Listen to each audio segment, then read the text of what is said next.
I believe my ex-husband, Bob, has lost his mind. When we retired, he began to get involved in the day trading.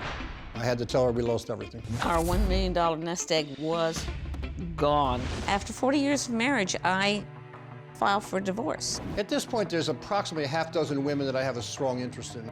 For a man who's supposed to be smart, he is dumber than most.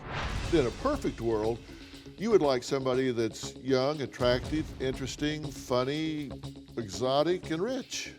Yes, if that's possible. This lady is Jane. This is April. April and I are engaged. She's in the country of Tonga. I think in her particular case, I don't think she is scamming. This is Sophie Preston. She lives in the Modesto area in California. I've already set snow fee, about $10,000. Well, we did some sleuthing, and we found out some interesting things about Sophie Preston. You did look at her passport. Yes. And this is clearly fraudulent. The lines down here are red, It's real clearly ones. fraudulent. This is her driver's license. Okay, you know this is fraudulent Absolutely. too. Okay, so she said you have a fraudulent passport and a fraudulent driver's license. Show me a document that's not fraudulent. Well, I don't have it on me.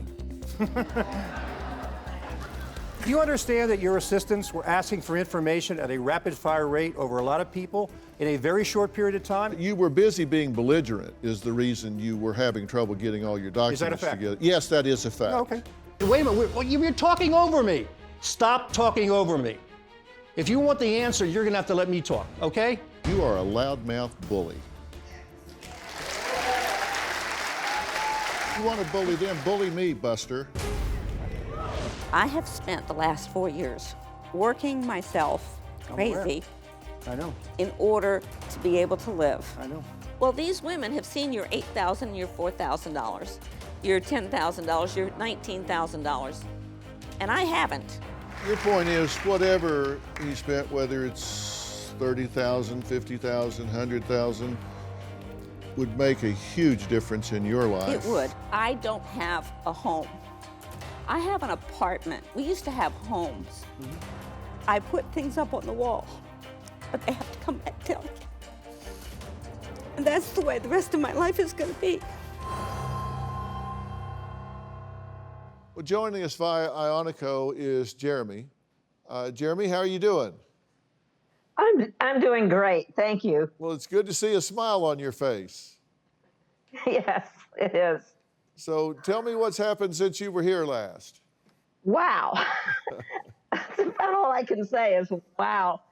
Can I take just a second and say to Anna, thank you for having the response that you had to Dr. Phil's information, to humbly accept the fact you were wrong for a while and now you can make things right. I wish that my ex-husband, Robert, could have had that humility, but he didn't.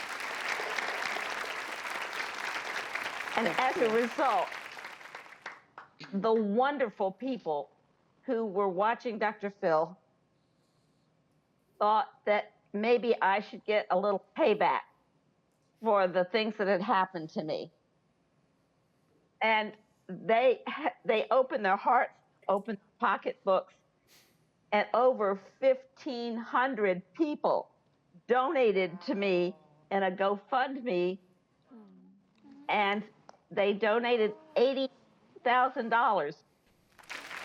And then when the show re-aired, they gave another $20,000. So now I have $102,000. I have been able to buy a small house in a small town in Missouri, and I love it. I love it crazy lot. I love everything about it. I love that it's 110 years old. I love doing the lawn, working with the lawn and working outside and working inside. And I am so happy and I am so grateful. I mean, in my opinion, only God could have put the thing together where I went in for a intervention with my ex-husband and came out with a house. Do you have a story or a question for me? Click the link in the description and tell me what in the world is going on.